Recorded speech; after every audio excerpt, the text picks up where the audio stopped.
and we're delighted to introduce this session. It's called Second Thoughts, a Writer and Diplomat, with Navtej Sarna, who is the Indian ambassador to the United States of America, and in conversation with John Elliott. Hand it over.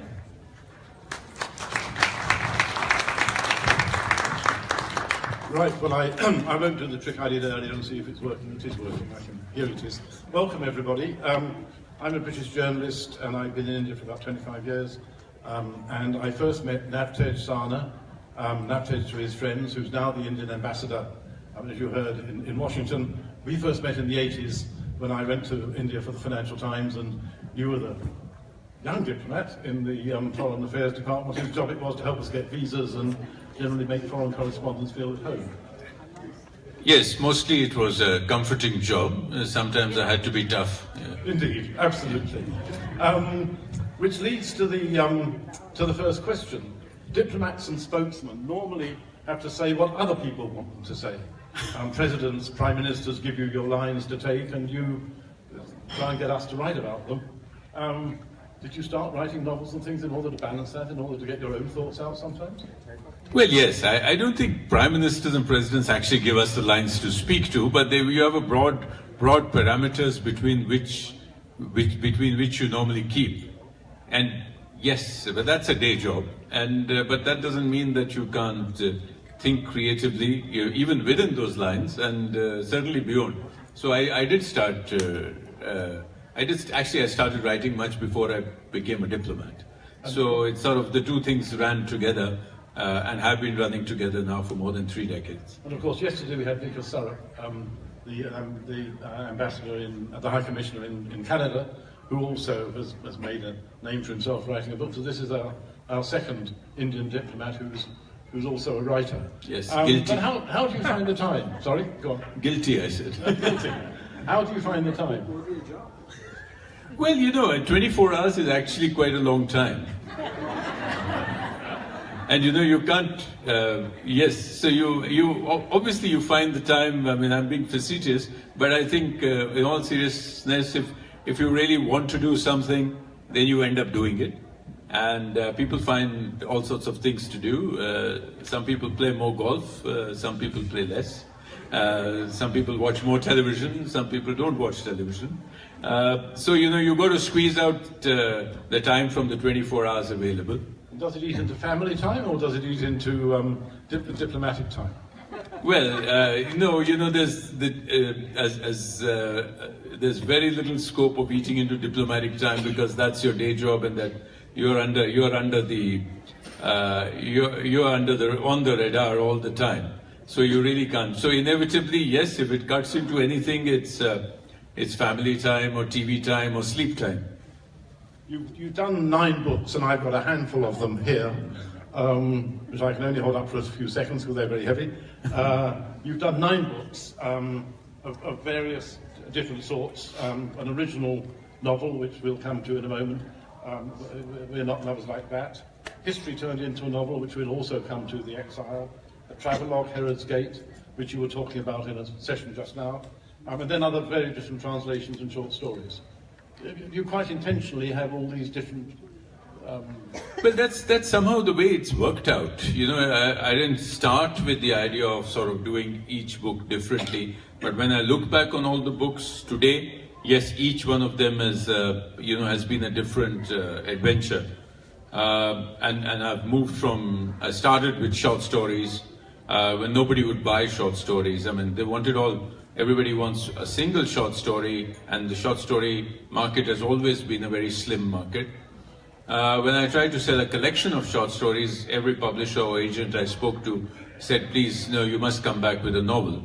So ultimately, I did the novels, and then I later on, when the novels had been published, I said, okay, now will you take the short stories? And then they took the short stories.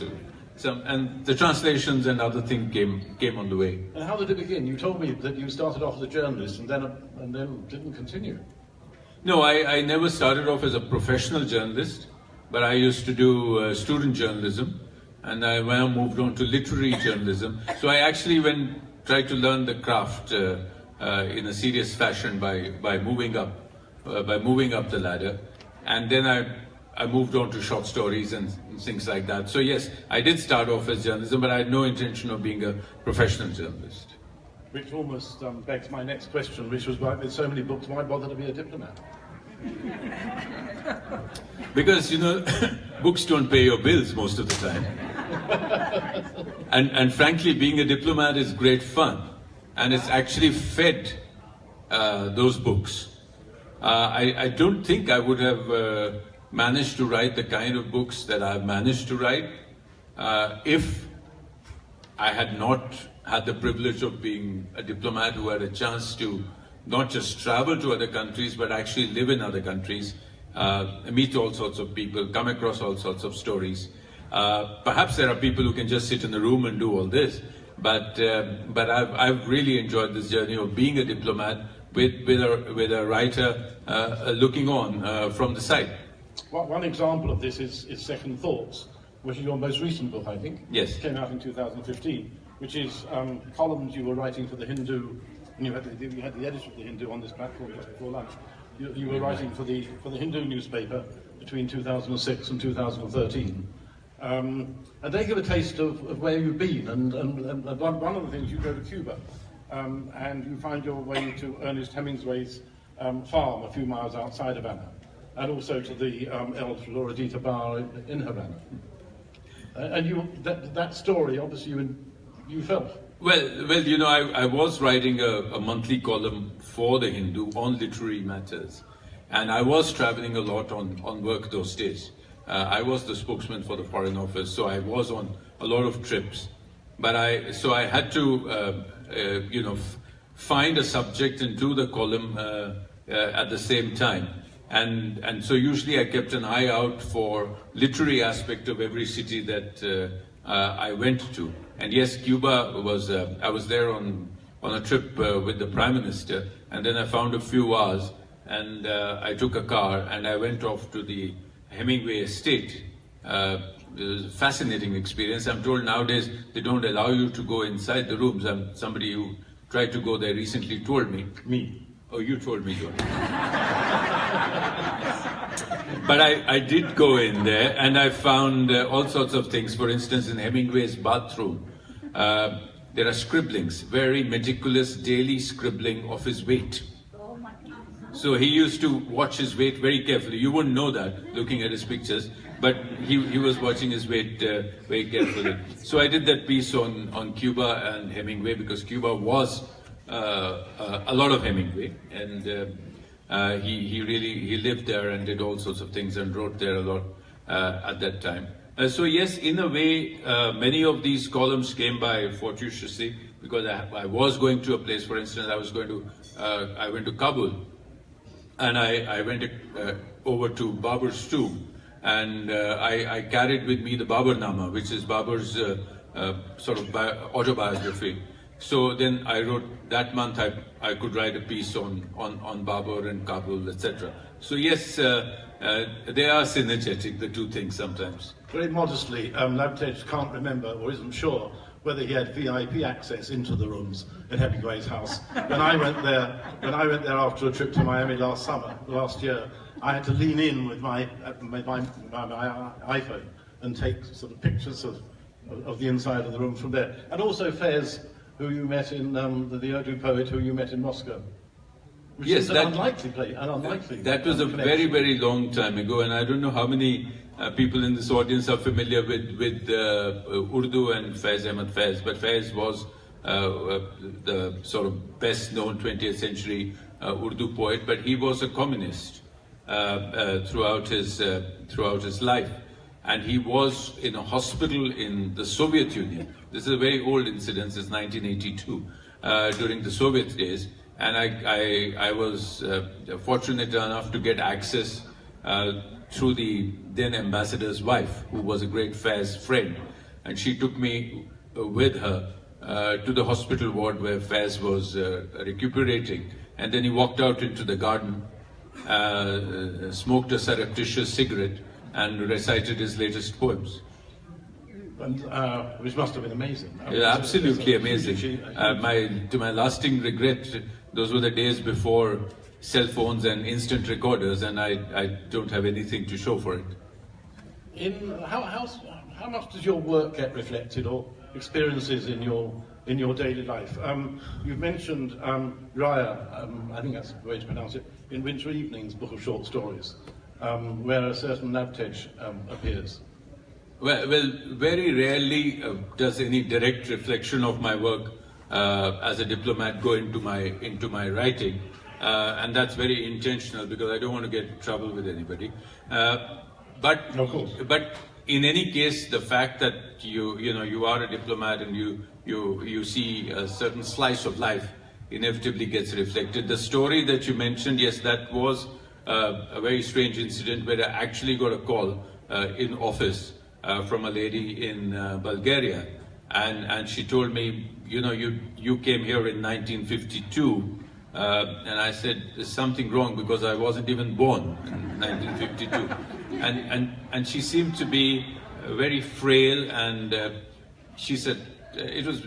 I mean, I thought it was some crank call, but then the way she spoke, and she said, there's a person by your name whom I met, and I don't have long to live. So can you tell me something?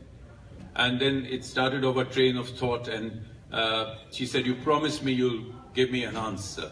And it set over a train of thought, and I did discover that there was a person whom I shared my first name with, and he was a Punjabi writer, and those days a lot of the Punjabi writers were progressive or communist writers, and they used to go to the East Europe or Warsaw Pact countries, and he had traveled there. So I did manage to get back to her, but the short story doesn't go all that way. It sort of takes off from that point and becomes a different story. You cover a huge number of different sorts of stories. Do you have somebody who vets your idea, who catches your thoughts and says, yes, that's good, and go on with it, or you can't go that way? Or... Well, I mean, my wife has to suffer all this, and she's sometimes reluctantly and sometimes willingly, depending on her mood that day. But she's in the front row. So she has to. I have this. I like to bounce off things very early on, not wanting to sort of waste a lot of time if something is not working at all. So I think over the years she's got used to this, and she's also, I think, developed a certain expertise on this aspect of her own. So I go by her advice most of the time. So, moving on, your writing started with short stories, and then a marvellous, though I thought, because I just read it, rather depressing novel, We Weren't Lovers Like That, which took you a long time, 9 years, I think? No, that one didn't. The 9 years was The Exile. Oh, no, sorry. Yes. Yeah. But that was one of those novels which, which was my first novel, and I think everybody who starts writing a book always has one book which keeps coming in the way. So nothing else gets written until that book has been written. And that's what I realized, and I finally did find a format to write that story, and yes, it is a depressing story. It's a kind of story of at the time of the millennium, where everything in a man's life who's just reached about 40 years old, he's 40 years old, changes. Predictably, his wife leaves him for his best friend, takes their son along, and then he goes into this complete depression. And but then he does take a journey, which is a journey of hope and trying to reclaim some confidence, and in the process a lost love. So that's the story. Yes, and he didn't marry his lost love because his parents thought that she didn't come from a good enough family. So is it a comment on arranged or semi-arranged marriages? Well, the book sort of tries to capture, and it was a way, I thought that I had lived through a certain India of the 60s and 70s and 80s of my younger days. And there was a time when there was a certain view on marriages, and there was a certain way of doing things, and there was a certain there was a rebellion aspect to, running away and getting married, or marrying somebody against your parents' wishes. So that's the India of those years which comes through in the book. And yes, he does compromise on his love at a certain stage, but thereafter he does try to he feels the moral burden of a wrong decision and then tries to reclaim that land. And then does love win through at the end? The last paragraph, as he's on his train going up to Missouri. Then after all these years I will walk towards Rahini and see her smile, to feel the touch of her hand and share with her the view of the sunset over the ruins of the old brewery. Does he? Yes. In your mind when you wrote it? In my mind he's on his way to meeting her again. It doesn't happen in the book, but we don't reach there. Somebody told me keep that for the next book, so I didn't do that. And you were saying that people have suggested you should do another one on this. Well, at that stage when this book came out about 15 years ago, people said no, but yes, quite. Yeah, something should happen. Where's the happy ending? So I said, well, the happy ending is aspirational, and because it's also a metaphorical journey, because he takes a train journey from Delhi to Dehradun, which is in the foothills, where a town very much like Boulder, and from there he actually walks the 7 or 8 miles that we used to walk up to Missouri, and that climb is in many ways a sort of spiritual climb, because he's clearing his thoughts and he's looking back at what he's left behind, and in front of him is this idea of his old love sitting in a room with a light shining in a tower, sort of waiting for him. And is the sequel the one you're secretly writing in Washington? No, I think that book is too far gone for me to now pick up those strings. I've moved on. But are you a romantic as an author? Well, I think all authors are in a sense romantic, because you are trying to go away from the real world, even when you are describing the real world. So I think it'd be hard to be a writer of fiction. It'd be hard to be a poet or a prose poet or a creative writer without having some sort of romanticism. Rather than, I don't mean Bollywood romance, but a broader idea of romanticism, of changing the world, of wishing for a better world, of having a nostalgia for a lost world. I think all these are elements that feed your creative imagination. Now you're obviously a Sikh and a Punjabi, and that identity comes through in many of your writings, celebrating often and sometimes bemoaning things that have gone wrong in the past, like Partition, celebrating the identity and the religion. Can you explain to us, sitting here in America, why this is so important to you? Well, it's a lot of it comes from the Sikh history, which is a very young religion. For those who don't know, it's just 500 years old, but it is replete with very dramatic events in this period. A lot of the martial aspect in terms of defense of causes, a lot of sacrifice, a lot of battles, a lot of intrigue in the Punjab kingdom. So all that together, I think, is a huge area waiting to be written about. And we haven't had too much written. We've had some very celebrated histories written, either by the British or by one or two illustrious Sikh writers like Khushwant Singh and Padwant Singh, but not too much has been written. So I have consciously explored that aspect, and ultimately again, this is the famous phrase, a lot of the Sikh history, because we intersected a lot with the British Raj, and we played a sort of, the Sikhs played a role which was at times antagonistic to the British Raj in Maharaja Ranjit Singh's days. At other times they were considered the most loyal subjects and soldiers. A lot of sacrifice during the First World War. The large majority of the first Indian soldiers who fought in various theatres in the First World War came from the Punjab. So a lot of this history has been written very often from the British point of view. And ultimately, I believe in that, at the risk of provoking you, John. I say that until the Chinua Achebe quote that until the lions tell their own story, the hunters will. So I thought somebody should start telling our own story. There's been a tilt in the programming here, which I'm going to come on to later. But seriously, is there any other area of India which has the same depth of, the same combination of history and pride that you've just shown? I mean, that Bengal is very proud. I'm sure the Keralans are very proud. But the Kashmiris, but is the...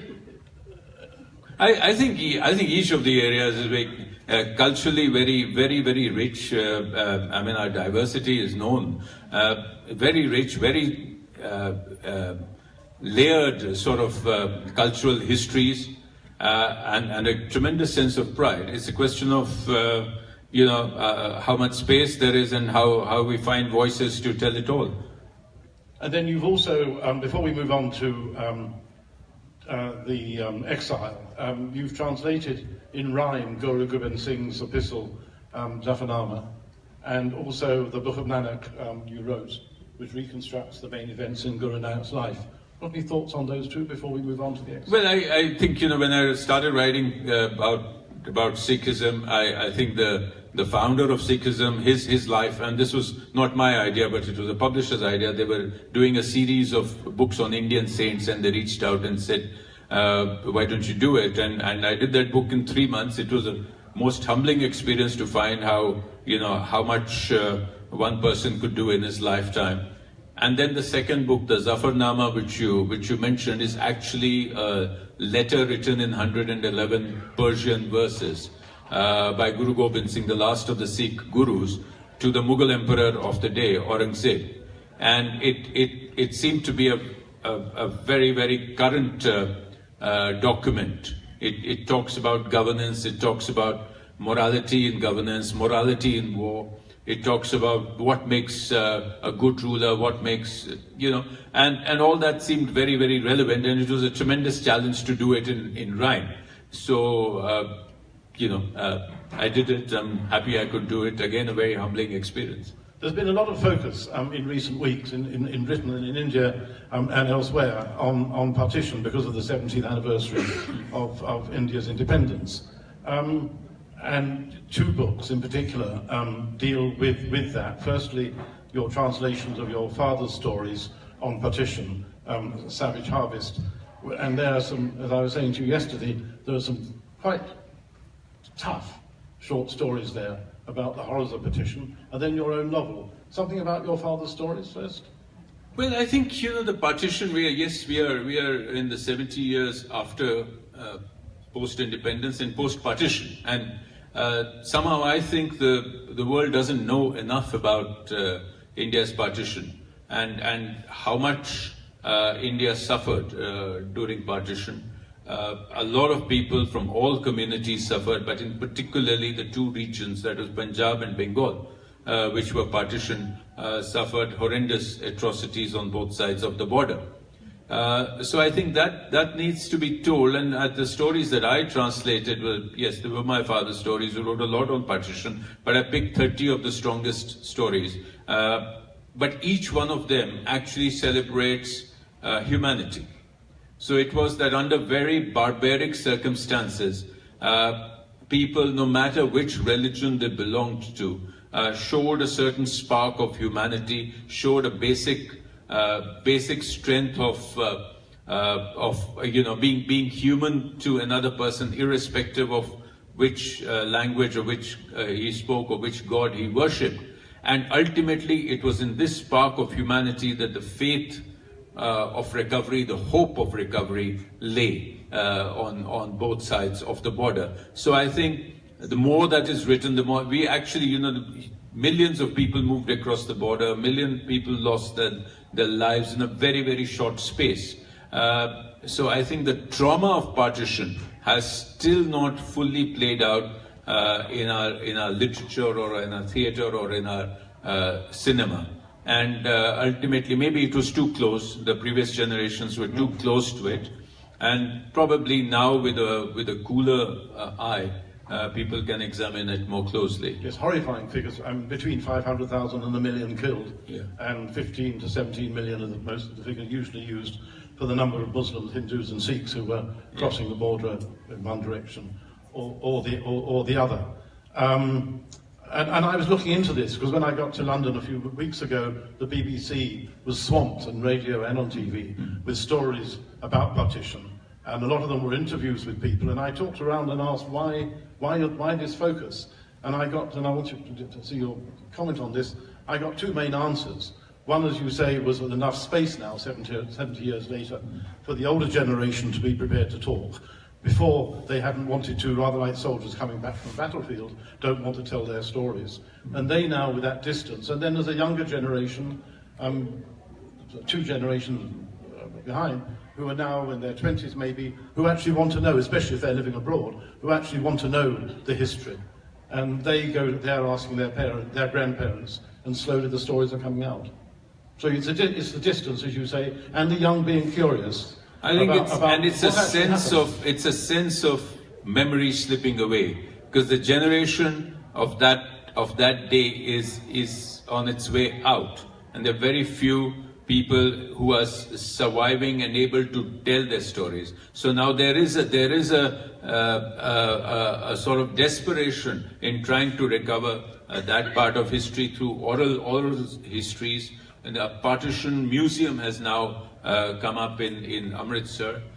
So there are, we have reached that stage where people say, look, if we lose this moment, we will really not know what exactly happened except what has already been written in books. So there are a lot of vigorous attempts to collect as much of the stories that we can still. And then the other book which I'd like to focus on is The Exile, which tells the story of the last Maharaja of Punjab, Duleep Singh, who was separated from his mother and his people as a child and taken under British guardianship and converted to Christianity and sent to what I suppose one might call semi-royal status, exile in Britain. It's a dramatic tale, and you tell it with great feeling and detail. I've just read it.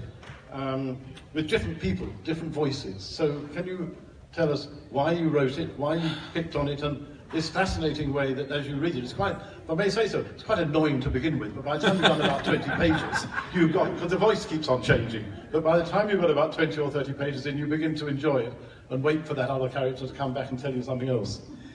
Yes, it was a very difficult book to write because I wanted to write about Maharaja Duleep Singh. He is one of the most poignant figures in Indian history. He was a young boy, for just for a wider background. He was the youngest son of the very powerful king of Punjab, Maharaja Ranjit Singh, whose empire disintegrated within 10 years of his death. He was on the throne when the British annexed Punjab. They basically duped him into signing the Treaty of Annexation, and in the process they also made him sign away his huge riches, including the Koh-i-Noor diamond, about which no doubt you will hear more tomorrow in some sessions. But he was taken away, and he sort of slowly came to a realization about what he had lost, and then he put up a sort of brave but not very successful rebellion, and then he died alone and in relative poverty. But it was a difficult story to tell because I wanted to tell it as an emotional story, not as a history. And you describe it as a novel. It's described as a novel because though I did not change any history, I did explore his emotional and psychological dilemmas. And to that extent, that part is fiction. And the point you made about different voices, I thought that I would find a voice for each part of his life who would actually know what was happening. So, for instance, we start off with the voice of his mother's slave girl, Mangla, who was actually a minor historical figure. But then I sort of magnified her character and gave her a story of her own and a voice of her own. And so she describes everything that happens until he's when he's a child, and then he takes over in his own voice, and at different times, other people who are in a better command of the circumstances, they come in. So yes, there are 5 or 6 different narrators, but it seemed to me the only way to be able to tell that story.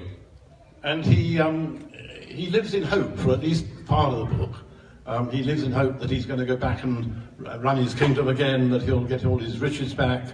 But then he begins to realize that it's not going to happen. And I'm going to suggest that you read, if you'd like to do it now, that section. Yes, he does live in hope, but you know, he gets caught up in a lot of 19th century European conspiracies. He tries to get help from the Russians. It doesn't happen, and ultimately he fails in his attempt. But yes, he does. When he does go into exile, I think the portion that you wanted me to read was this story of what happened to the Kohinoor. I think there's a book, Kohinoor, which has just come out.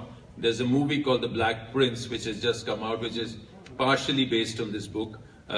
They say this book is used in one of the sources. It didn't do for me anything what Q&A and Slumdog did for Vikas, but I don't even have a contract, but I have my name on the screen. And then there's the other film. And there's Victoria and Abdul, which is coming out, which is based on Shabni Basu's book. Before you read that, Queen Victoria had 2 favourite. Sorry, Queen Victoria had 2 favourite Indians. One was Dilip when she was in her 30s, and the other one was Abdul when she was in her 80s. But what we're going to hear is. So this is actually when he actually goes away into exile in England, becomes a favourite of Queen Victoria, and then there is this incident in which he sees the Kohinoor diamond again. So this is a description of that incident. I went into my exile innocently, almost joyously. Fascinated, I stood at the great pyramids at Giza and raced my companions to the top of the biggest one, climbing one massive ancient block after another, mindless of what had gone and what was to come. And then as my ship passed Malta and then Gibraltar, I counted anxiously the guns that boomed in salute. Still 21, still a royal. Finally, my first sight of England, the true beginning of my exile. And then he becomes a favorite of Queen Victoria, and this is how he describes her. Mrs. Fagin, that is what I once called Queen Victoria, the biggest pickpocket of them all, the receiver of stolen goods, stolen kingdoms, stolen jewels. Smuggled away to her by her loyal viceroys, men like Dalhousie, with immaculate records and long panegyrics. The thousands of pearls and emeralds and rubies and diamonds taken from my Toshakhana and presented to her by the East India Company after the Great Exhibition of 1851. To be locked away in the Tower of London, stuck in her tiara, sewn on her dresses. That's how she received the Kohinoor. Dalhousie tucked it away into a chamois bag specially made by his wife, which was then sewn into his belt by Logan. Today it matters little to me whether I have it or not. If I had it, who knows what I might do with it? Perhaps I would trade it for a few sunny days, a few happy conversations, some justice, a fair inquiry into my case, and certainly for a journey to Punjab. Or just throw it into the river for all that it has done for me. But as a child, I used to yearn for it, especially when the courtiers would set up darbar in Fatehgarh and talk of the lost glory of Lahore. I did see the near mythical stone once in my years of exile. I even held it in my hand for a few moments. It happened on an evening in Buckingham Palace, soon after my arrival in England. The Queen was very fond of me those days, and I must admit so was I, of her and our family. She was having my portrait painted by that artist, Winterhalter. The man did a good job. He made me look tall and handsome, like a real prince. He was used to painting European royalty, and I suppose he knew how to massage egos, even the ego of a Maharaja without a throne. He said I would grow into the picture. I never was to grow that tall, but I hope people will remember me like he made me look, and not how I actually have become, bald and fat. He would make me pose 2 hours at a time in the white drawing room of the palace. The Queen would come in just to watch me, every inch a loyal subject, with her portrait set in diamonds around my neck and her miniature picture in a ring on my finger. Yes, she had reason to be fond of me those days. I was such a great addition to her banquets, a fine specimen to show off to the rest of society. A young Oriental king who spoke English, and to top it all, was Christian. He was converted to Christian. I also said things that must have eased her conscience. I would always tell her that I was glad to be in England, far away from the violent ways of my people. I even told her on a ferry ride to the Isle of Wight that I had become a Christian because of my own beliefs, that I had broken caste by having tea with Tommy Scott and by drinking from the same glass as Lady Logan. I exculpated everybody, Dalhousie, Logan, Lady Logan, even Bhajanlal, from having to do anything to do with my change of faith, and took it all upon myself. Is one still a child at 16 to be forgiven such complete surrender to manipulation? But I was talking of the Kohinoor and the days of the winter halter painting. One of those, do we have time? Yes, when the Queen... Yeah. One of those mornings, Lady Logan and I were riding in Richmond Park when she turned towards me suddenly. Maharaja, have you ever thought of seeing the Kohinoor again? A prickly excitement ran through me. For a moment I thought that everything was turning out all right. The coming to England, becoming a good Christian, and everything else had been worth it. That I was being rewarded for my good behavior. Maybe not just the diamond, but all else that it implied would be given back to me.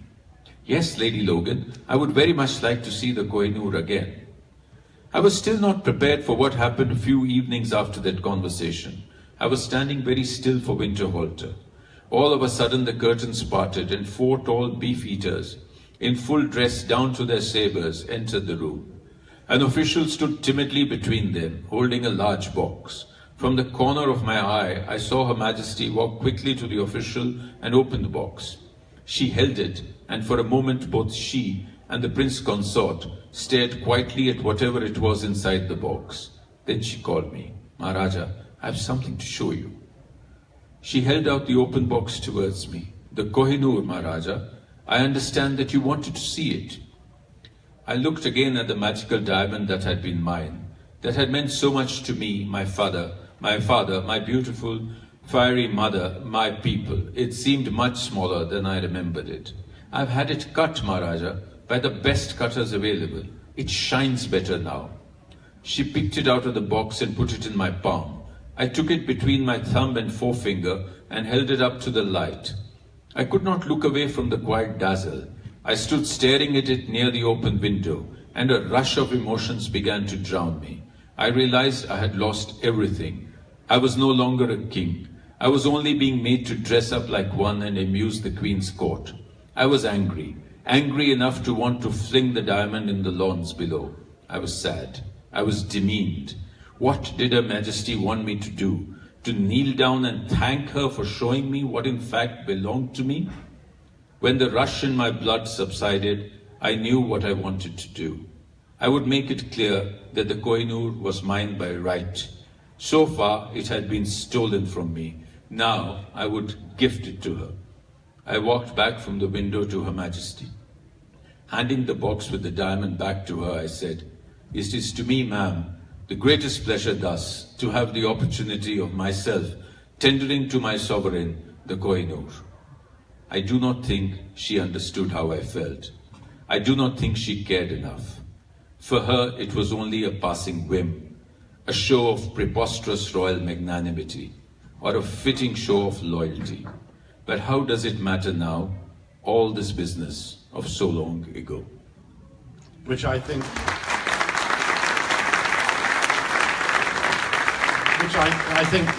shows the depth of history and the great style of writing which runs through so many of the books. And if you want to know more about the Kohinoor, Willie Dalrymple and Anita Anand's book is being discussed here tomorrow. and also in this anti-British mood that seems to be around at the moment, Shashi Tharoor's Era of Darkness, as I said earlier, how badly we ran India.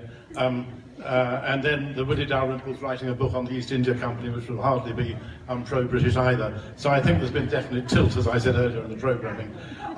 One last question before we open it up. I know we should open it up, but I want to ask Navtej one more question, which was going to be a big discussion, but we're going to have to make it shorter because we've got just 15 minutes, including questions.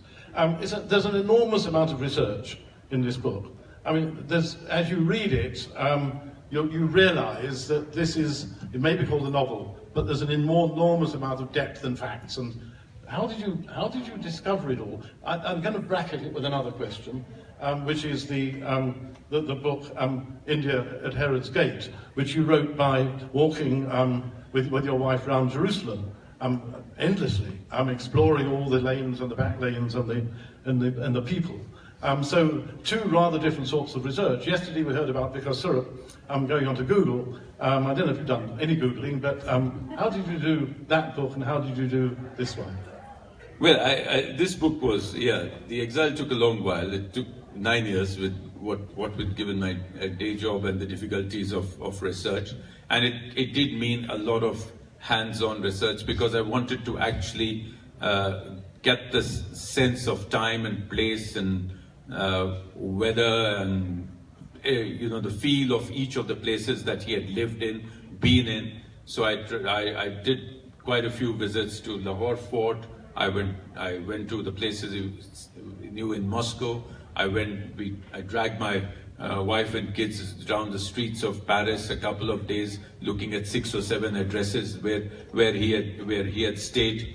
And a lot of documents, from the British Library and other sources. So I didn't do much Googling on this one. And you went to Elvedon, which you weren't allowed I went to Elvedon, of course. You had to go to Elvedon. That's where he was based. Elvedon was his estate. I did not get a country house. I did not get access to the rooms, but I was allowed access to the gardens. So I peeped through the windows, and I, had access to the gardens and made up what I could of. It's better with Hemingway. Yes. So yes, it did tickle, and the Jerusalem book was a lot of conversations, a lot of walking, again, getting a sense of time and place. I think Googling is good, it's great, it gives you a lot of direction. And if you're purely looking for a pure description of something or a process, etc., I think you don't need to leave your room. But if you're trying to get what is broadly called local color, but I think is much more than that, then I think you have to do some first-hand research. And you enjoyed the British Library when you were in London? I thoroughly enjoyed the British Library, yes. My great regret is not being there. Yes. Questions? Please? One here? Yep. And some more, two, another one there, another one at the back. 1, 2, 3. One in the front. Thank you so much for reading from your book, Exile. I found it very, very enlightening. I wasn't really aware of that part of history. And I haven't read your book, but I'm going to make sure I do. So my question is about the Kohinoor diamond. In recent years, there have been some talk about India trying to get it back. So where are those discussions, and is that even a possibility? Well, I'm not quite sure where the discussions are, because, having moved away from England, I've sort of moved away from those files, and I don't want to mix up one with the other. But I think there has been a lot of debate on and off on this issue. But I don't think there's, that we have had any recent developments which I need to talk about. Another question? I'm Avinash Malhotra. Your Excellency, Mr. Sarna and John, thank you for the wonderful talk. I do not have a question, but I have a request. Tomorrow is another wonderful day, the 17th of September, which happens to be Prime Minister Narendra Modi and my birthday. So I would like to invite both of you with your spouses for dinner tomorrow evening. Thank you very much. May I wish you many, many happy returns. Unfortunately, I'm returning to Washington straight after this session. I'll have to catch you in Washington then. Absolutely. And I would love to accept, but sadly I shall be in Washington Airport waiting for the Virgin flight to London. with great regret. Thank you. We have a question behind you. Would you please comment on your time in Israel, the years you were there, your insights into the people, the country, and the problems of the area? Well, I did spend a very, very fruitful 4 years as ambassador of India to Israel. A lot of it was a process of learning. It is one of the most complex places on earth in terms of being a crossroads of religion, languages, cultures, and it is, of course, a troubled part of the world. So I think, you know, it's a region which very often comes to the center of the newspaper pages, which I don't need to really tell this audience about. But what I can tell you is that I found my stay in Israel extremely, extremely rewarding. And I made friends across Israel, across the religious divides in Israel. And as you will see from this book, if you were to glance at it, I walked all the 4 quarters of Jerusalem with equal amount of friendship and equanimity and safety. And I think that is something to do with India, frankly.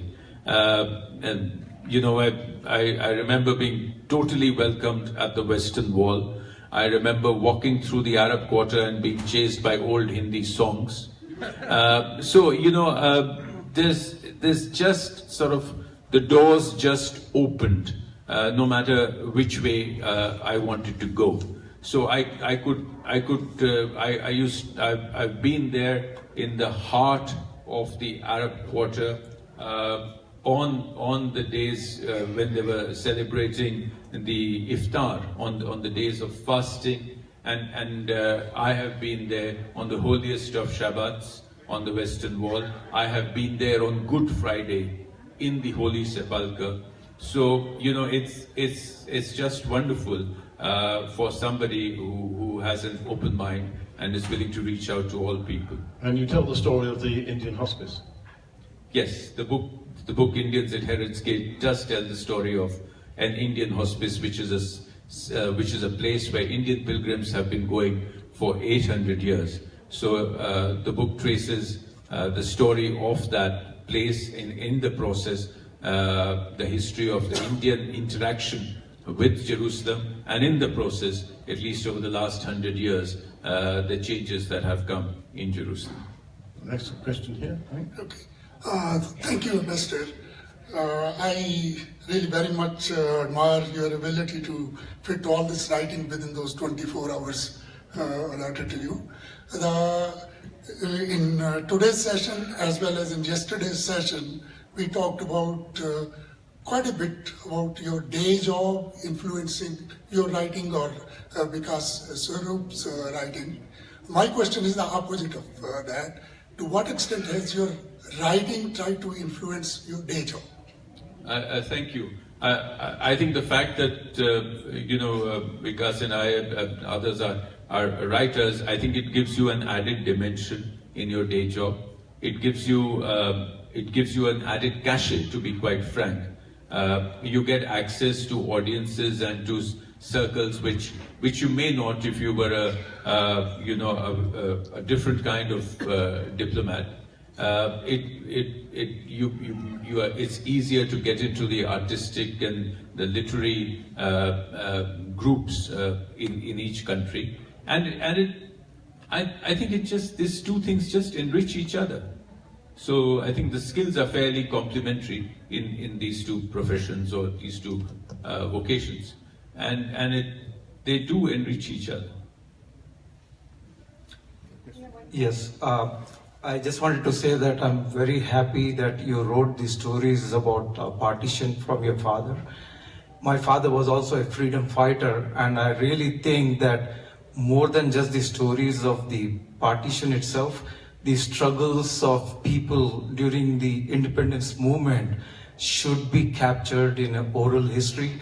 And I'm not sure if there's been any move to do something like the oral history project that NPR runs in India. I don't know if that's well. I think a lot is being done. A lot is already being done in terms of oral histories, collecting personal papers, doing interviews, films of freedom fighters. It has been going on for a few years, but I agree with you, there's so much more that still can be done. A question. Can I ask my question now? It's not even a question. I'm going to buy the book that you talked about, where he goes to Mussoorie. Do you have a connection with Mussoorie at all? Yes, I did spend several years childhood in Dehradun, and Mussoorie was very close. And then of course I went on Mussoorie. We all go, as civil servants, we go for our training to Mussoorie. Exactly. So Mussoorie is something which I know.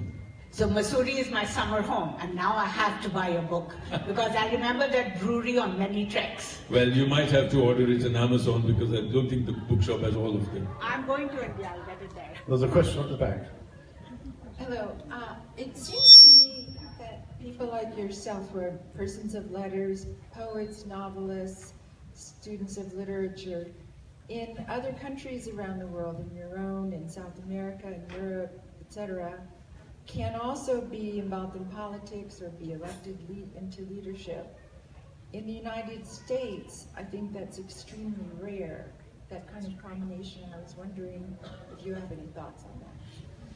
Well, no, I really don't know, but I know that certainly as far as India is concerned, I think India has had a tradition of people from different professions becoming leaders. We used to, during our freedom movement, it was the legal profession, for instance.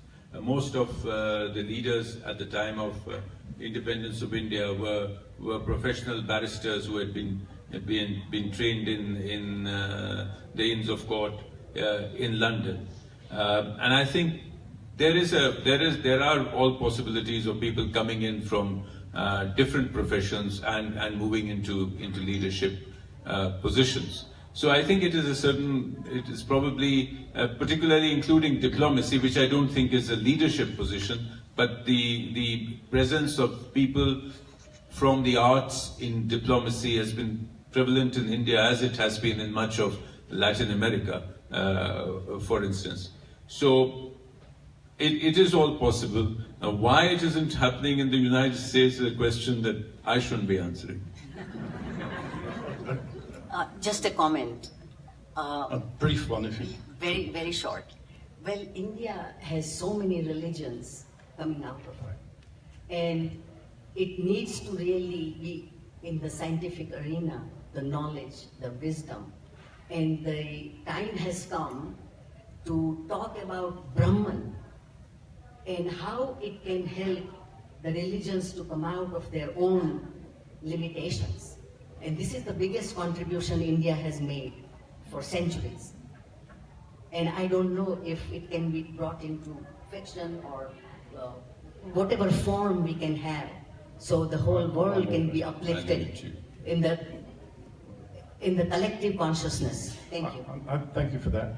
The one question I haven't asked you, and we can't let this session finish and you hop on your flight back to Washington to pick up your day job, without asking you about your job as an ambassador. I mean, I'm afraid the ambassador's job got rather lost in all the rest. You arrived in, you were posted to America, assuming that the election result was going to be what one might say dramatically different from how it turned out to be. And I'm not sure whether you'd actually set foot in Washington by the time we got the result. No, I don't think okay, go on, complete your question.